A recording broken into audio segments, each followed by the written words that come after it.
오늘은 시험을 통해 성장하기라는 제목으로 함께 하나님의 말씀을 나누도록 하겠습니다. 시험 하면은요, 우리가 기본적으로 좀 부정적인 생각을 가지게 됩니다. 이건 뭐 꼭 우리가 성경에서 이 아담과 믿음의 조상들이 당했던 사단으로부터 당했던 이 시험이 있었기 때문에만 그런 것이 아니라 우리가 태어나면서 지금까지 많은 시험을 치르게 되잖아요. 그러다 보니까 이 시험 공부, 시험 성적, 시험 기간 이런 단어들 들으면은 시험이라는 단어를 들으면 벌써 우리 마음이 불편해져요. 그게 우리의 마음속에 좀 있는데요. 이게 뭐 생각만 해도 이 괴로운 단어로 우리 마음속에 자리를 잡은 게 이 시험이라는 단어인 것 같아요. 그래서 어렸을 때는 시험이 없었으면 얼마나 좋을까 이런 생각도 했었습니다. 또 성경을 보면서도 아담이 이 뱀에게 이 시험을 받지 않았다면 그럼 우리가 이런 고통을 당하지 않아도 되지 않았을까 이런 생각도 해봤습니다. 하지만 이 시험이 생기는 이 근본 원인이 무엇인지 이것을 우리가 안다면 시험이 꼭 저주스러운 것은 아니라는 것을 우리가 알 수 있습니다. 오늘은 이제 개념의 설명을 드리는데 좀 복잡하실 수 있는데 제가 최대한 쉽게 설명을 해드릴 거예요. 그러니까 잘 들으셔야 됩니다. 우리가 시험이 있잖아요. 이 시험이 있다는 것은 뭐냐면요. 시험은 선택하는 과정이에요. 그럼 우리가 시험이 있다는 것, 이 아담이 시험을 받았죠. 그럼 이것을 하나님의 말씀을 따를 수 있는 기회가 있는 것이고 또 하나님의 말씀을 따르지 않을 기회도 두 가지가 동시에 주어졌다는 것입니다. 그러니까 우리는 하나님을 따를 수도 있고 안 따를 수도 있는데 여기서 우리는 이 시험의 과정에서 하나님을 따를 수 있는 존재들로 시험이 존재들이기 때문에 그래서 시험이 우리에게 주어졌다는 거예요. 하나님을 따를 수 없는 존재라면 하나님의 말씀을 순종할 수 없는 존재라면 시험이 있을까요? 없을까요? 없어요. 예를 들어서 우리가 잔디에 물 주는 기계를 만들었다고 칩시다. 그리고 그것을 작동시켰어요. 그래서 그 기계가 열심히 잔디에 물을 줍니다. 그럼 우리가 그 기계를 선하다 악하다 이렇게 얘기하는 사람이 있나요? 없어요. 왜냐하면 그 기계는 자기가 선택해서 한 것이 아니라 그냥 인간이 작동시켰기 때문에 물을 준 거예요. 근데 반면에 사람은요, 하나님이 강제해서 하나님의 말씀을 따르는 게 아니라 이 모든 상황 중에서 우리가 하나님의 말씀을 듣고 순종할 수 있도록 하나님께서 우리에게 그럴 수 있는 능력을 우리에게 주신 거예요. 그러니까 우리에게 강제하지 않으시는 은혜가 있다는 거예요. 우리를 강제하는 존재로 만들었다면 그것은 어떻게 보면 기계랑 다른 것이 없어요. 그냥 프로그래밍 된 대로 그대로 움직이는 거잖아요. 그럼 그거는 선하고 악하고의 문제라고 할 게 없어요. 기계를 작동시키면 그 기계가 선하고 악하고가 아닌 것처럼 아담을 만약에 그냥 하나님의 말씀이 그대로 그냥 이루어지게끔만 하는 존재로 두셨다면 그냥 그것은 하나의 기계와 큰 차이가 없는 것이고 다른 동물과 큰 차이가 없다는 거예요. 근데 우리에게는 하나님께서 자유를 주셔서 이 자유를 통해서 하나님을 선택할 수 있는 그 은혜를 우리에게 주셨다는 것입니다. 이것이 큰 은혜라는 거예요. 근데 여기서 물론 사단은 시험을 통해서 하나님을 선택하지 않고 죄를 선택하도록 유도하는 것이 사단입니다. 그렇게 하도록 사단은 늘 시험을 우리에게 줘요. 처음에 사단이 뱀의 모습으로 아담을 유혹했을 때도 마찬가지잖아요. 따먹지 않게 하는 것이 아니라 따먹게 만드는 시험을 주는 거잖아요. 하나님의 말씀을 어기도록 시험을 주는 것이죠.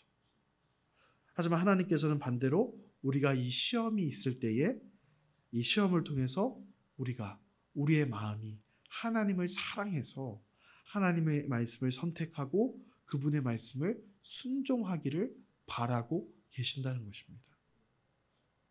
그리고 하나님은 우리가 그 순종하기를 순종하는 것을 선택하고 하나님을 사랑하는 것을 선택하기를 바라시고 도우시고 기뻐하신다는 거예요.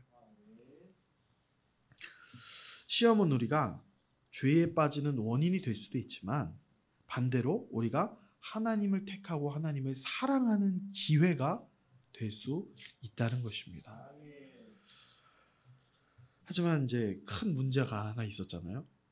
그게 뭐냐면 태초의 아담의 경우에야 이제 아직 죄가 들어오기 전에는 그 마음에 죄를 거부할 수 있는 능력이 있었어요. 이게 아담이 강제로 죄를 지은 게 아니라 본인이 스스로 선택을 한 거잖아요. 마찬가지로 본인이 하나님의 말씀을 지킬 수 있는 능력도 있었잖아요. 그런데 그러지 않았죠. 그러므로 인해서 범죄가 들어왔고 그 후손인 우리들은 태어날 때부터 죄인으로 태어나 버려요.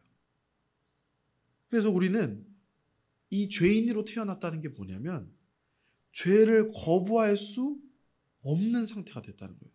쉽게 말하면 죄를 지을 수밖에 없는 상태로 태어났다는 거예요. 이미 죄인으로 태어나기도 했지만 죄를 안 지을 수도 없게 됐어요.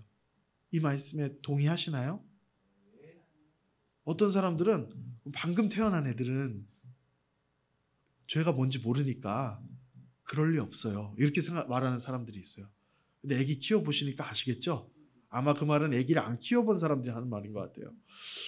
죄를 가르쳐준 적이 없는데도 아이들은 죄를 선택합니다. 나쁜 짓을 선택을 해요. 거짓말을 가르쳐준 적이 없는데도 아이들은 불리하다고 생각하면 거짓말을 선택합니다. 이것만 봐도 우리 인간이 태어날 때부터 얼마나 죄인인지를 확실하게 알 수가 있어요. 뭐 쉬운 말로 하자면 결국은 우리는 가만히 두면 계속해서 죄를 선택하며 살아가게 될 사람들이었다는 것입니다.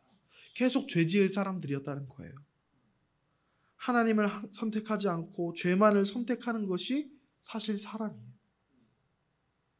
많은 사람들이 우리가 스스로 충분히 선하게 살 수 있다고 착각을 해요.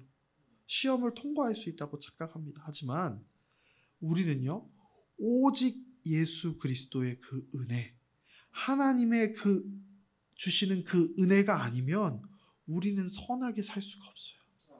우리가 죄를 이길 수가 없어요. 하나님이 주시는 은혜가 없으면 우리 스스로는 죄를 이길 수가 없다는 것입니다. 그게 우리가 깨달아야 될 우리의 처지라는 것이에요. 그런데도 하나님은요, 그런 우리를 하나님이 불러주셨어요. 그래서 우리를 교회라는 공동체로 부르시고 불순종할 수밖에 없는 죄만 선택하는 우리를 그 수많은 사람들 중에서 다 죄인인 사람들 중에서도 우리를 순종할 수 있는 자로, 하나님을 사랑할 수 있는 자로 하나님이 먼저 불러주셨다는 것입니다. 그래서 우리가 하나님의 은혜가 한량없이 크다고 하는 거예요. 우리가 스스로 하나님을 살다 보니까 하나님이 계시네, 우리가 하나님을 선택해야지라고 한 것이 아니라 우리는 죄밖에 지을 수 없는 죄인이고 하나님께 나아갈 수 없는 존재인데 하나님이 우리를 불러주셨다는 겁니다. 이것처럼 큰 은혜가 없다는 것을 함께 고백하는 공동체가 바로 우리 교회인 거예요.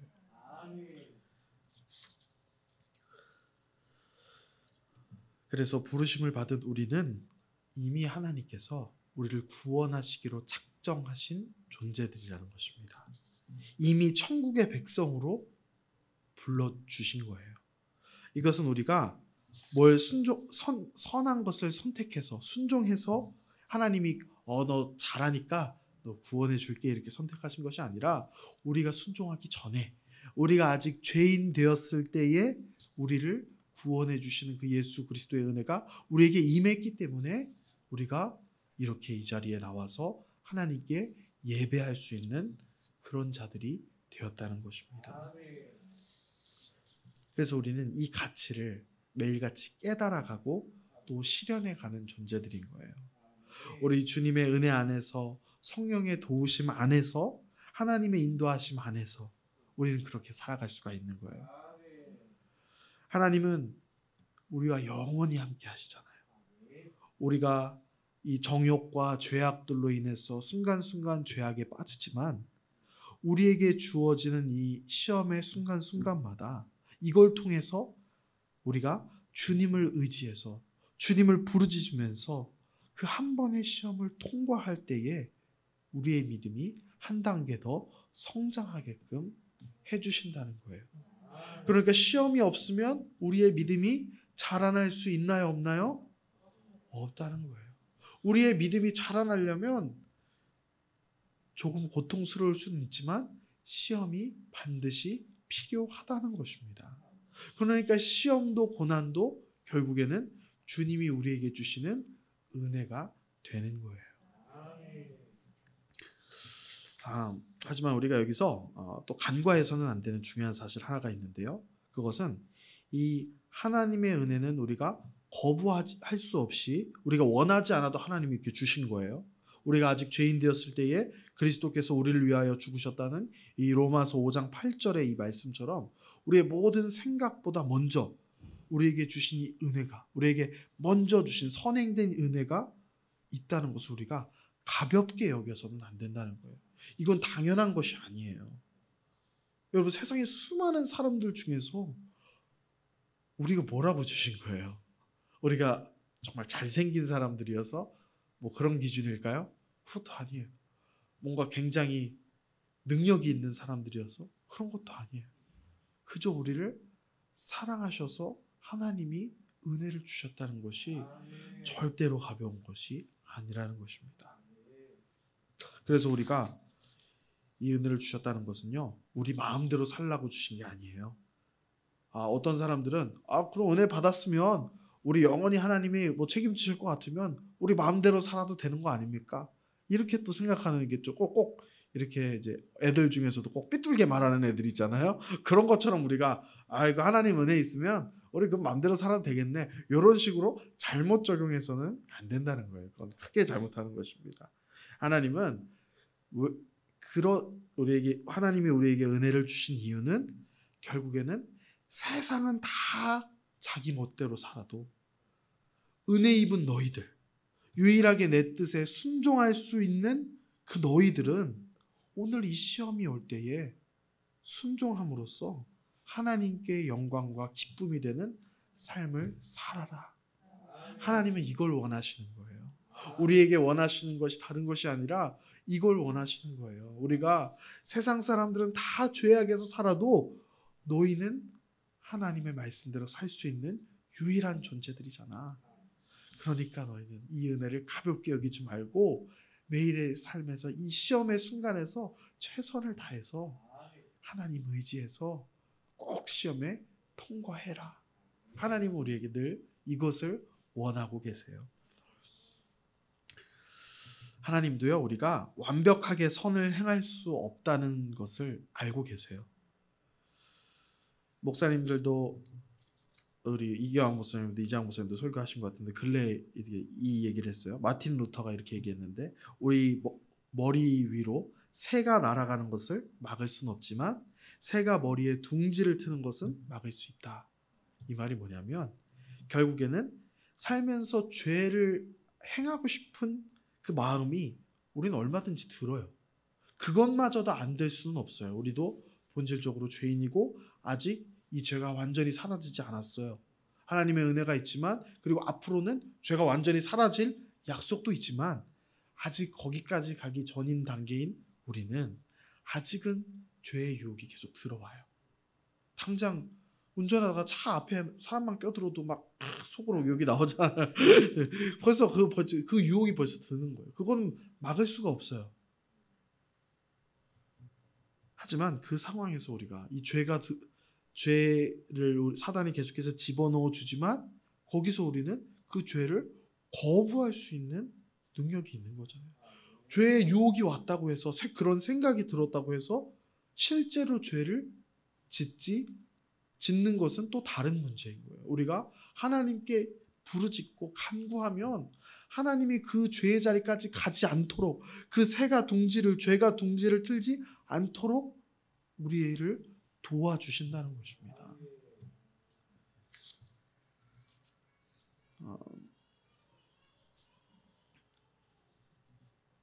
오늘 읽었던 야고보서 1장 2절에서 7절 말씀을 보면요. 여기에 이 하나님의 이 은혜가 한 가지 더 있습니다. 우리 1장 2절에서 7절을 한 절씩 교독해 볼까요? 1장 2절에서 7절입니다. 야고보서 1장 2절에서 7절. 제가 먼저 2절 읽어볼게요. 내 형제들아 너희가 여러 가지 시험을 당하거든 온전히 기쁘게 여기라. 만들어내는 줄 너희가 인내를 온전히 이루라. 이는 너희를 온전하고 구비하여 조금도 부족함이 없게 하려 함이라. 누구든지 제가 모든 사람에게 후히 주시고 꾸짖지 아니하시는 하나님께 구하라. 그리하면 주시리라. 오직 믿음으로 구하고 조금도 의심하지 말라. 의심하는 자는 마치 바람에 밀려 요동하는 바닷물결 같으니 이런 사람은 무엇이든지 주께 얻기를 생각하지 말라. 아멘.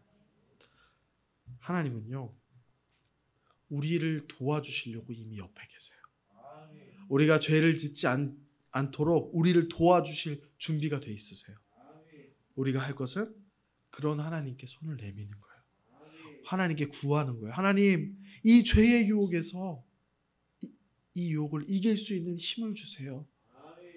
이 지혜를 구하라는 게 도대체 어떤 지혜를 구하라는 건가요? 수능을 잘 볼 수 있는 지혜를 구하라는 건가요? 그게 아니라 하나님의 말씀에 순종할 수 있는 지혜를 구하라는 거예요. 하나님의 뜻대로 살아갈 수 있는 지혜를 구하라는 거예요. 그럼 하나님께서 후히 주시고 꾸짖지 않으신다는 거예요. 하나님께서 내가 그 말을 기다렸다 하고 우리를 도와주신다는 그 말씀인 거예요. 그러니까 우리가 죄에 빠지는 것은 결국 그 하나님께 도움을 간구하는 그 자리까지 가지 못했기 때문에 결국 우리가 죄에 빠져버리는 거예요. 그 자리까지 가면 하나님께서 반드시 죄를 이길 수 있는 능력을 주신다는 것입니다. 이것을 꼭 우리가 신뢰하고 붙잡았으면 좋겠어요. 저도 그렇게까지 간절히 기도를 해본 적이 사실 어렸을 때는 많이 없었어요. 그렇게까지 큰 고난이 없어서 그랬을 수도 있겠습니다. 그리고 또 하나님의 말씀을 잘 몰라서 그랬던 것도 있겠죠. 근데 살다 보니까 이 하나님께 이 능력을 구하지 않고는 도저히 통과할 수 없는 시험들이 오더라고요. 근데 참 신기한 건 기도하면 하나님께서 반드시 그 시험을 통과하게 해주시더라고요. 하나님께서 말씀에 그러잖아요. 감당할 수 없는 시험 주시지 않는다고요. 하나님께 구하면 시험 당할 때에 반드시 피할 길을 내신다고 하시잖아요. 결국에는 우리가 시험에서 넘어지는 것은 하나님께 도움을 구하지 않아서인 것이지 감당할 수 없는 시험을 하나님이 주셔서가 아니라는 것입니다. 그래서 우리가 이 말씀 하나님께 구하라 그리하면 주시리라 이 말씀을 꼭 우리 마음에 새기시길 바랍니다. 그래서 꼭 구하라 그리하면 주실 것이오를 꼭 새 집을 구하라 이런 게 아니라 새 자동차를 구하라 꼭 이렇게 적용하시지 말고 구하라는 것은 이 시험 이길 수 있는 이 믿음을 구하라 능력을 구하라 이렇게 적용하시면 100% 응답됩니다. 네. 그래서 이렇게 이 말씀을 우리 마음에 새기면 우린 여전히 이 죄악의 시험 앞에서 무력할 수 있어요. 하지만 나와 함께 계시면서 내가 기도하기를 바라시는 그 하나님께 우리가 기도한다면 그때는 하나님께서 반드시 시험에서 이길 수 있도록 우리를 구원해내시도록 도와주실 것입니다. 그래서 우리는 이 훈련을 계속해서 받아가는 거예요. 말은 쉬워요. 이게 원리는 쉽습니다. 언제나 이 성경 원리는 어려운 적이 없어요. 성경 원리가 어려운 것은 우리가 연약하기 때문에 이것을 받아낼 수 있는 능력이 부족하기 때문에 어렵다고 느끼는 것이지 성경의 원리는 늘 항상 간결해요. 하지만 순종이 어렵잖아요. 그렇기 때문에 우리가 뭐 해야 된다고요? 하나님께 간구해야 된다고요. 여기서 죄 안 지을 자신 있는 분 계세요? 그분은 기도 안 하셔도 됩니다. 근데 자신이 있어도 기도해야 돼요. 왜냐하면 그건 교만이지 실제로 그럴 능력이 있는 것은 아니기 때문이에요. 그래서 저도 마찬가지고 목사님 저도 마찬가지고 저기 뒤에 있는 우리 예보미도 마찬가지고 다 모두가 우리 하나님께 매일같이 순종할 수 있는 능력 달라고 기도하면서 주 앞에 나아가시기를 주님의 이름으로 축복합니다.